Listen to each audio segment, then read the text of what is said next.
சூப்பரா மணக்க மணக்க நம்ம கேரட் சாதம் ரெடி ஆயிடுச்சு. டிஃபன் பாக்ஸ் ஓபன் பண்ணும் போதே அப்படியே மனம் ஊறியே தூக்குற அளவுக்கு இருக்குங்க.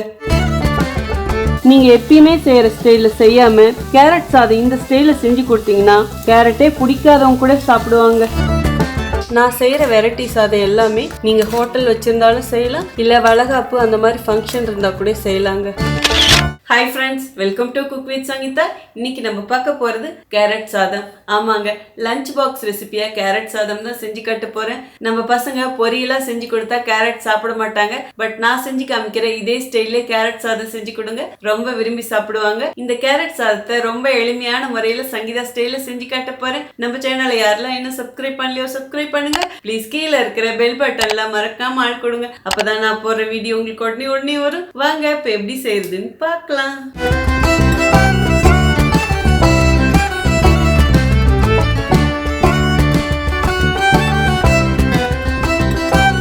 இப்போ கேரட் சாதம் செய்யறதுக்கு 1/4 கிலோ அரிசி எடுத்து குக்கர்ல சாதமா வச்சிருக்கேங்க. இப்போ இது ஒரு அகலமான பாத்திரத்துல கொட்டிடலாம். சூடா இருக்கிற இந்த சாதத்து மேல அப்படியே 1 டீஸ்பூன் எண்ணெய் விட்டுக்கலாங்க.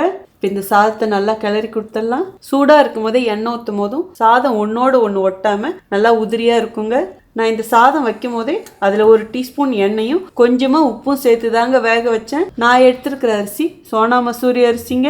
இந்த மாதிரி வெரைட்டி ரைஸ்க்கு சாதம் வைக்கும் போது ரொம்பவும் குழஞ்சிருக்க கூடாது, ரொம்ப விதையாட்டமும் இருக்கக்கூடாது. இப்படி அழுத்தினா நல்லா மசியணும். இது நான் ஒவ்வொரு ரெசிபிலையுமே சொல்லுவேன். எப்பயுமே வெரைட்டி ரைஸுக்கு சாதம் குழஞ்சா அது டேஸ்டே மாறிடுங்க. கட்டி இல்லாமல் கிளறி கொடுத்தாச்சு. இது நல்லா ஆறணுங்க. ஒரு பக்கம் அப்படியே வச்சிடலாம். இப்போ கேரட் சாதத்துக்கு நம்ம ஒரு மசாலா அரைக்கணுங்க. அதுக்கு ஒரு மிக்சி ஜார் எடுத்துக்கிட்டு 10 பல்லு பூண்டு எடுத்து தட்டி வச்சிருக்கேன், இதிலே போட்டுக்கலாம். இதோடைய 3 காஞ்ச மிளகாய் கிள்ளி வச்சிருக்கேன், இதுவும் போட்டுக்கலாம். அடுத்தது 1 டீஸ்பூன் சோம்பு எடுத்து வச்சிருக்கேன், அதுவும் போட்டுக்கலாம். இதோடைய கொஞ்சமா புதினா இலை எடுத்து வச்சிருக்கேன், இதுவும் போட்டுக்கலாம். புதினா இலை இருந்தா போடுங்க, இல்லைன்னா போடாமலும் செய்யலாம். பட் போடும் போதும் இந்த புதினா இலையோட வாசனை சூப்பரா இருக்கும். இப்போ இது எல்லாத்தையும் சேர்த்து கொரகொரன்னு அரைச்சி எடுத்துட்டு வந்துடுறேங்க. இந்த மாதிரி கொரகொரன்னு அரைச்சிக்கணுங்க. இந்த மசாலா தாங்க கேரட் சாதத்துக்கு அவ்வளோ ருசி கொடுக்கும். மசாலா ரெடி ஆயிடுச்சு. இப்போ கேரட் சாதம் செய்ய ஸ்டார்ட் பண்ணிடலாம். அதுக்கு ஸ்டவ் ஆன் பண்ணி ஒரு பாத்திரம் வச்சுட்டேன். தேவையான அளவு எண்ணெயும் ஊற்றிக்கலாங்க. நான் தேங்காய் எண்ணெய் தான் ஊற்றிருக்கேன். நீங்கள் நார்மலாக எந்த எண்ணெயில் செய்வீங்களோ அதுலேயும் செய்யலாம். இப்போ அடுப்பு நாள் மீடியமாக வச்சிடலாம். இதுலேயே கடுகு 1 டீஸ்பூன் போட்டுக்கலாம். கடுகு பொரியுது. இதுலேயே 1 டீஸ்பூன் கடலைப்பருப்பு போட்டுக்கலாம். உளுத்தம்பருப்பும் 1 டீஸ்பூன் போட்டுக்கலாம். இதோடய கொஞ்சம் முந்திரி பருப்பும் போட்டுக்கலாம். அடுப்பை நாள் கம்மியாக வச்சு இதை நல்லா செவக்க வறுத்துக்கலாங்க. எல்லாமே செவக்க ஆரம்பிச்சிருச்சு. இந்த ஸ்டேஜில் நம்ம அரைச்சி வச்ச மசாலாவை இப்போ இதிலே போட்டுடலாங்க. அடுத்தது சின்ன வெங்காயம் 1 கைப்பிடி எடுத்து கட் பண்ணி வச்சுருக்கேன், இப்போ இதுவும் போட்டுக்கலாம். அடுப்பை நாள் மீடியமாக வச்சு எல்லாத்தையும் ஒன்று சேர்த்து கிளறிக்கலாங்க. நம்ம அரைச்ச மசாலா இருக்குது பார்த்தீங்களா, அது நீங்கள் வதக்கும் போதே பக்கத்து வீட்டு வரைக்கும் வாசம் வருங்க. இப்போ இது எல்லாத்தையும் பச்சை மணம் போகிற வரைக்கும் வதக்கலாங்க. இந்த மசாலா வெங்காயம் எல்லாமே பச்சை மணம் போகிற வரைக்கும் வதக்கியாச்சுங்க. இந்த ஸ்டேஜில் பச்சை மிளகாய் 2 கட் பண்ணி வச்சுருக்கேன், இதுவும் போட்டுக்கலாம். நான் எங்கெல்லாம் காரம் போட்டணும் அங்கே உங்களுக்கு ஏற்ற மாதிரி போட்டுக்கோங்க. கருவேப்பிலையும் இதிலே கொஞ்சம் போட்டுக்கலாம். இதுவும் சேர்த்து கிளறி கொடுத்துடலாம். ஜஸ்ட் 2 கிளறுனா போதுங்க. அடுத்தது 200 கிராம் கேரட் எடுத்து பொடியாக கட் பண்ணி வச்சுருக்கேன், இதுவும் போட்டுடலாம். இது மீடியம் சைஸில் 2 கேரட்டுங்க, இதுவும் சேர்த்து கிளறிக்கணுங்க. இந்த கேரட்டை எண்ணெயிலேயே நல்லா வதக்கணுமா, டேஸ்ட்டு சூப்பராக இருக்கும். இந்த கேரட்டில் இருக்கிற பச்சை மணமும் போயிடும். கேரட் வேகும் போதே 1/4 டீஸ்பூன் மஞ்சள் பொடியும் போட்டுக்கலாம். இதுவும் சேர்த்து கிளறி கொடுத்துக்கலாங்க. கேரட் நல்லா வதங்கணும் இல்லைங்களா. ஸோ அடுப்பணல் இப்போ ஃபுல்லாக கம்மி பண்ணிவிட்டு 2 நிமிஷத்துக்கு இது க்ளோஸ் பண்ணிடலாம். அதுக்கப்புறம் பார்க்கலாங்க. இப்போ ஓப்பன் பண்ணி பார்க்கலாம். வாசனை நல்லா கமன்னு இருக்குங்க. சோம்பும் பூண்டும் போட்ட பார்த்தீங்களா, செம்மையாக இருக்குது. கேரட் முக்கால்வாசி இதுலேயே நல்லா வதக்கியாச்சுங்க. ஸோ இந்த அளவுக்கு வதக்கிட்டா போதும். இந்த ஸ்டேஜில் மீடியம் சைஸ் ஒரே ஒரு தக்காளி எடுத்து பொடியாக கட் பண்ணி வச்சுருக்கேன், இதிலே கொட்டிடலாம். இதுக்கு தேவையான அளவு உப்பும் போட்டுக்கலாங்க. நான் 1/2 டீஸ்பூன் போடுறேன், நீங்கள் உங்கள் டேஸ்ட்டுக்கு ஏற்ற மாதிரி கூடி குறைச்சும் போட்டுக்கலாம். அடுப்பணல் மீடியமாக வச்சு இப்போ எல்லாத்தையும் ஒன்று சேர்த்து கிளறிக்கலாங்க.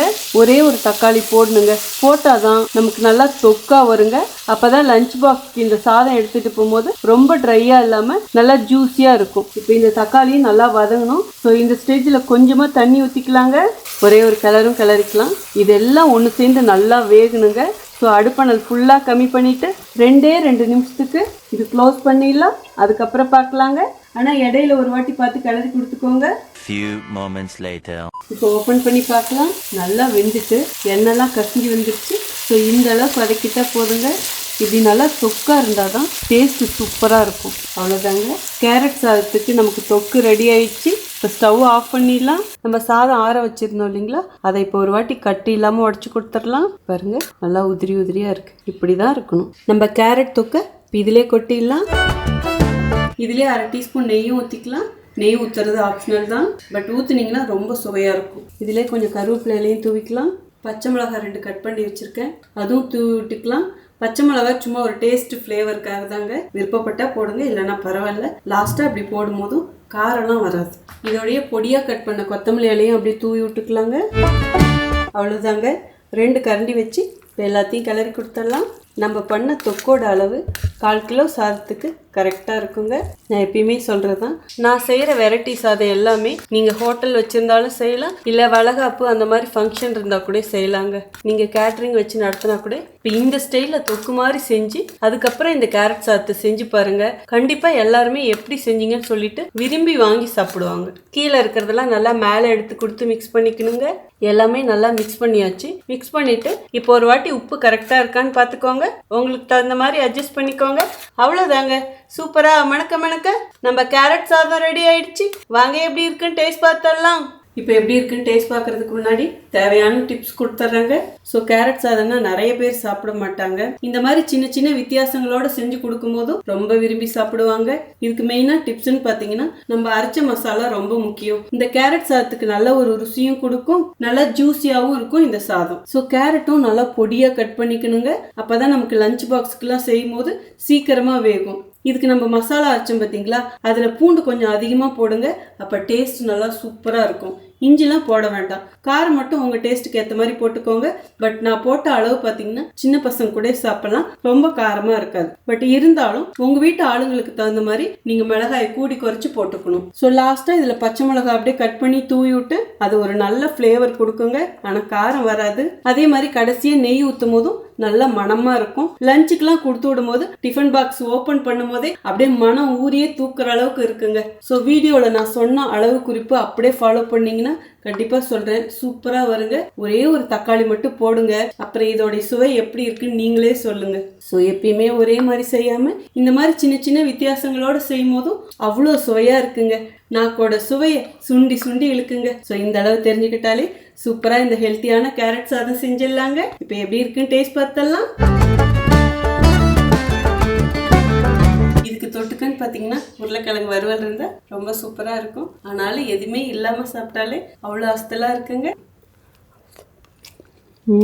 அப்படியே ஃப்ரைட் ரைஸ் டேஸ்ட்டில் இருக்கேன். ஓ மை காட், எந்த விதமான சாஸ்மே போடாதா. செம்மையாக இருக்குங்க, சான்ஸே இல்லை. இதான் கேரட்டே பிடிக்காதவங்க கூட இந்த மாதிரி செஞ்சு கொடுத்தா விரும்பி விரும்பி சாப்பிடுவாங்க. லஞ்ச் பாக்ஸுக்கு இந்த மாதிரி செஞ்சு கொடுங்க. ஓ மை காட், ஒரு சோறு மீதி ஆகாதுங்க, அவ்வளோ அஸ்தலாக இருக்கு. நான் சின்ன வெங்காயம் போட்டேன். சப்போஸ் உங்ககிட்ட சின்ன வெங்காயம் இல்லைன்னா நீங்கள் பெரிய வெங்காயம் கூட போட்டுக்கலாங்க. ஒரு மீடியம் சைஸ் பெரிய வெங்காயம் பொடியை கட் பண்ணி போட்டுக்கோங்க. கண்டிப்பாக மஸ்ட் ட்ரைன்னு சொல்லுவேன். ஸோ உங்களுக்கும் இந்த ரெசிபி பிடிச்சதுன்னா ப்ளீஸ் மறக்காமல் ஃபஸ்ட்டு ஒரு லைக் கொடுத்துருங்க. ரொம்ப பிடிச்சதுன்னா உங்கள் ஃப்ரெண்ட்ஸ் அண்ட் ஃபேமிலிக்கு ஷேர் பண்ணுங்கள். நீங்கள் இதுவரையில எனக்கு கொடுத்துட்ருக்க அன்புக்கும் ஆதரவுக்கும் ரொம்ப நன்றி.